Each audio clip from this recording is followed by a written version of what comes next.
기준금리가 동결됐습니다. 한국은행이 올해 경제 성장률 전망치는 그대로 유지했고 내년 전망치는 낮췄습니다. 취재 기자가 연결됐습니다. 엄윤주 기자 나오십시오. 네, 한국은행에 나와 있습니다. 네, 금리가 동결됐다고요? 네, 시장 예상 그대로입니다. 한국은행 금융통화위원회가 오늘 오전 회의를 열고 기준금리를 동결했습니다. 기존에 적용되고 있는 연 3.5% 금리를 유지한 겁니다. 지난 2월부터 이어진 금리 동결, 이번이 벌써 5번째입니다. 무엇보다 최근 중국의 경기 침체 우려가 커진 상황에서 기준금리를 더 올리기엔 부담스럽다는 게 영향이 컸습니다. 우리 수출과 내수 회복이 부진한 가운데 중국발 금융위기까지 불거지면서 경기 하방 위험은 더 커진 겁니다. 여기에 지난달 물가 상승률이 2.3%까지 떨어지면서 어느 정도 물가가 잡힌 점도 금리 동결에 영향을 준 것으로 보입니다. 네.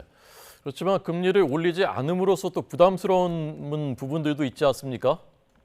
네, 우선 역대 최고를 경신한 가계부채가 가장 큰 고민입니다. 고금리에 주춤했던 가계대출이 지난 4월부터 다시 늘기 시작하더니 2분기 들어 전체 가계빚은 증가세로 돌아선 건데요.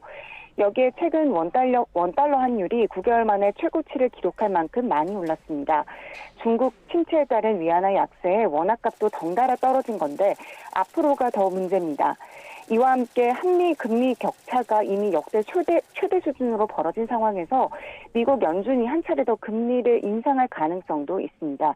현재 2%포인트인 한미 금리 격차가 더 벌어진다면 외국인 자금이 더 빠져나가서 환율이 더 크게 오를 수 있기 때문입니다. 네.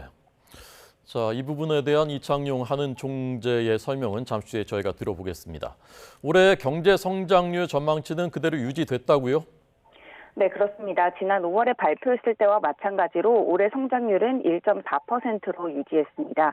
이 시장에선 중국의 상황을 고려해서 하향 조정되지 않겠느냐는 전망도 나왔는데 일단 유지한 겁니다. 중국의 경기 침체 우려가 있긴 하지만 그 여파를 아직 가늠하기 어려운 데다 중국의 단체 관광 허용에 따른 효과를 좀 더 지켜볼 필요가 있다는 판단 때문입니다. 하지만 내년 경제 성장률은 애초 예상했던 2.3%보다 0.1%포인트 내린 2.2%로 내다봤습니다. 네. 자, 끝으로 시장의 반응은 어떻습니까? 네, 시장은 차분한 분위기입니다. 이 시장이 유력하게 예상했던 대로 금리가 동결됐기 때문인데요. 오늘 코스피는 어제보다 1.05% 올라 2,531.78로 거래를 시작했습니다. 현재는 2,521선대에서 움직이고 있습니다. 코스닥 지수도 1.2% 오른 893.46으로 장을 열었는데요. 현재는 893점대에서 계속 움직이고 있습니다.